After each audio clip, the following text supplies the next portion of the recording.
രാജ്യത്ത് അടിയന്തരാവസ്ഥ പ്രഖ്യാപിച്ചിട്ട് നാളെ 50 വർഷം പിന്നിടുകയാണ്. ചരിത്രത്തിന്റെ ആ ഇരുണ്ട കാലഘട്ടത്തെക്കുറിച്ചുള്ള പ്രത്യേക വാർത്തയിലേക്കാണ് ഇനി അടിയന്തരാവസ്ഥയുടെ 50 ആണ്ടുകൾ.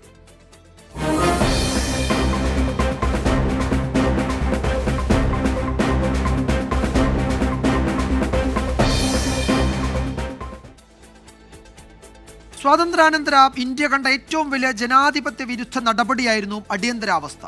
അടിയന്തരാവസ്ഥയ്ക്കെതിരെ പോരാട്ടത്തിൽ ഉയർന്നു കേട്ട വനിതാ ശബ്ദങ്ങൾ ഇന്ത്യയെ പ്രകമ്പനം കൊള്ളിച്ചവയാണ്. കേരളത്തിലും അതിന്റെ ശക്തമായ അലയൊഴികൾ ഉണ്ടായി.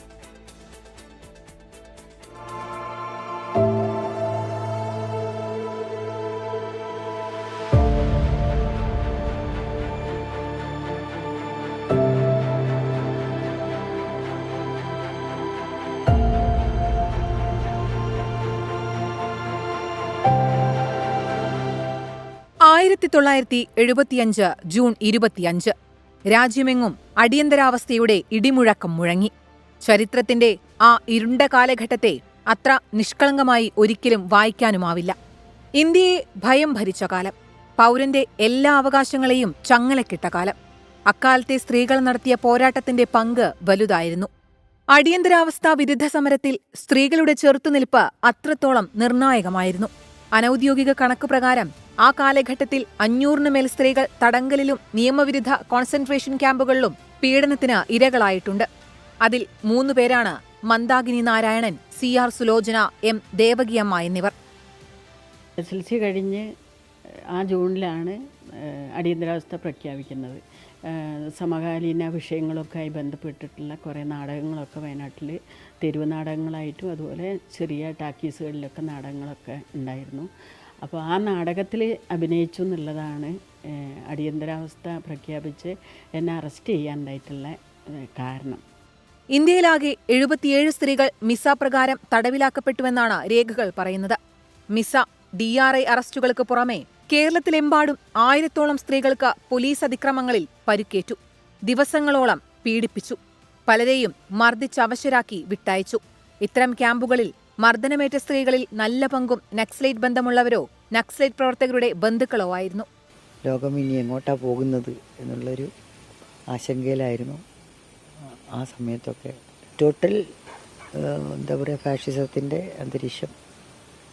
കണ്ണൂർ സെൻട്രൽ ജയിലിലടയ്ക്കപ്പെട്ട മന്ദാകിനി നാരായണന്റെ ജീവിതം അക്ഷരാർത്ഥത്തിൽ പോരാട്ടമായിരുന്നു. സത്യാഗ്രഹ സമയത്ത് പോലീസിൽ നിന്നും ക്രൂരമർദ്ദനമേറ്റ TP വിനോദിനിയമ്മ അടിയന്തരാവസ്ഥയുടെ അവസാന നാളുകൾ വരെയും പോരാട്ടം തുടർന്നു. സ്ത്രീകൾ സംഘടിതമായി തൊഴിലിടം വിട്ടിറങ്ങി അവരുടെ നേതാക്കളുടെ മോചനം ആവശ്യപ്പെട്ടു. അടിച്ചമർത്തലിനെതിരെ സ്ത്രീകളുടെ നേതൃത്വത്തിൽ പ്രക്ഷോഭങ്ങളുണ്ടായി. Susheela Gopalan, M Kamalam, KR Gouriamma, TP വിനോദിനിയമ്മ എന്നിവർ അക്കൂട്ടത്തിൽ എടുത്തുപറയേണ്ട പേരുകളിൽ ചിലതാണ്.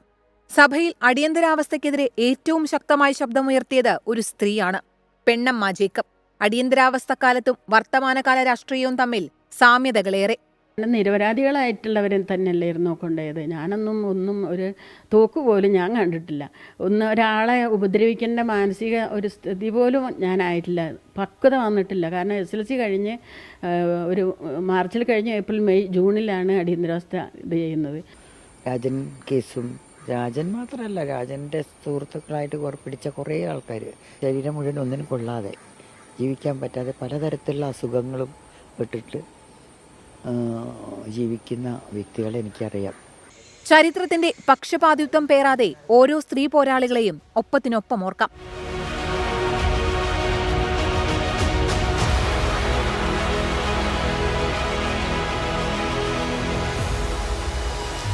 സമാനതകളില്ലാത്ത ചെറുത്തുനിൽപ്പിന്റെ കഥയാണ് അടിയന്തരാവസ്ഥ കാലത്തെക്കുറിച്ച് അന്നത്തെ ഓരോ സ്ത്രീക്കും പറയാനുള്ളത്. ഒരു ഇരുണ്ട കാലഘട്ടത്തെ എങ്ങനെ അതിജീവിച്ചുവെന്നതിൻ്റെ കഥ. രാഷ്ട്രീയമായ ശരികൾ തേടിയുള്ള യാത്ര ഓരോരുത്തരും തുടരുകയാണ്. അനന്തുവിനൊപ്പം സൂര്യശ്രീ, 24 കൊച്ചി.